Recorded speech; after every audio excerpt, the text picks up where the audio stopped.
Boy, Guy Dixon, I thought was just lovely. That's Ivan Dixon, a marvelous actor's son. And Ivan's an old friend, and I was delighted his boy had the role. Do you have any say-so?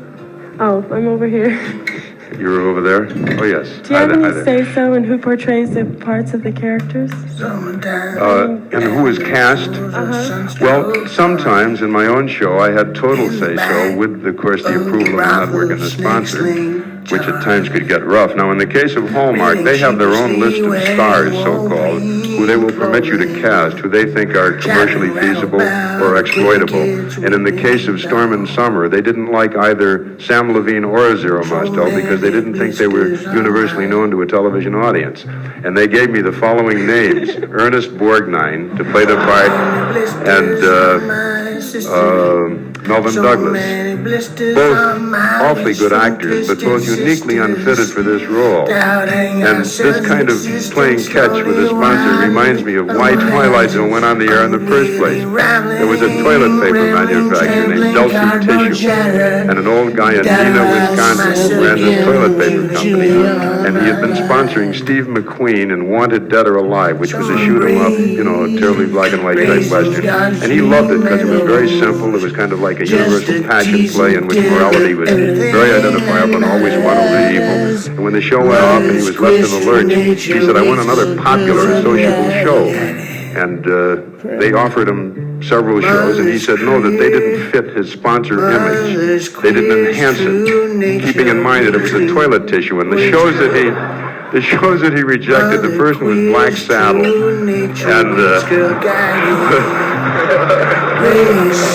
and the second one was Rawhide. That was the other one. And that's how Twilight Zone got born. Won't you murder my son? He's a gunstreaker. Down on our knees, sucking hockey buck deluxe. This girl here was first. Ivy leagues of 28,000 cashing on the barrel. Why did Twilight Zone go off the air? I think it went off by mutual agreement. I was pretty fed up and tired with the show.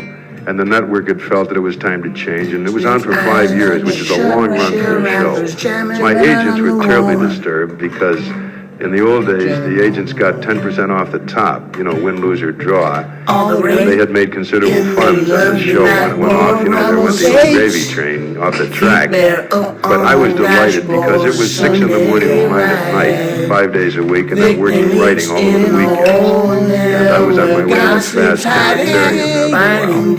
But I enjoyed those 5 years, and in truth, I enjoyed them a bit more than I enjoyed Night Gallery. It wasn't as polished, and it wasn't really as professional, as is evidenced by that first show, which creaked along. And yet, oddly enough, of all the shows, 139, that got the most mail call. It's been reprinted in short story form in 17 languages, and is consistently drawing royalties as a piece of writing.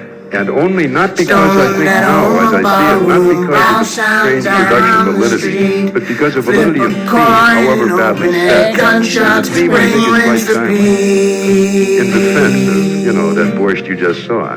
Gunshots, ring. Why today when I have less control? I've been meaning to ask them about that. I think it's because I'm kind of irascible, and I'm a perfectionist, and I'm not very easy to live with in a production on a set. I hate my stuff to be rewritten. I have the normal, lack of humility of most writers when it comes to analyzing and dissecting their own work. By the time I turn in the finished draft, it's my baby, and I don't want anybody to live to deliver it. So I think by virtue of the fact that they think I'm difficult, and indeed know I'm difficult, they would much prefer me sending in half the scripts and hotchkeying with them as they see fit, and then using other writers and let them handle the whole thing. I don't know why I thought of Twilight Zone. I guess mostly for $1, because I knew it would sell ultimately, though it took me 4 years to peddle it. And I thought, first of all, I think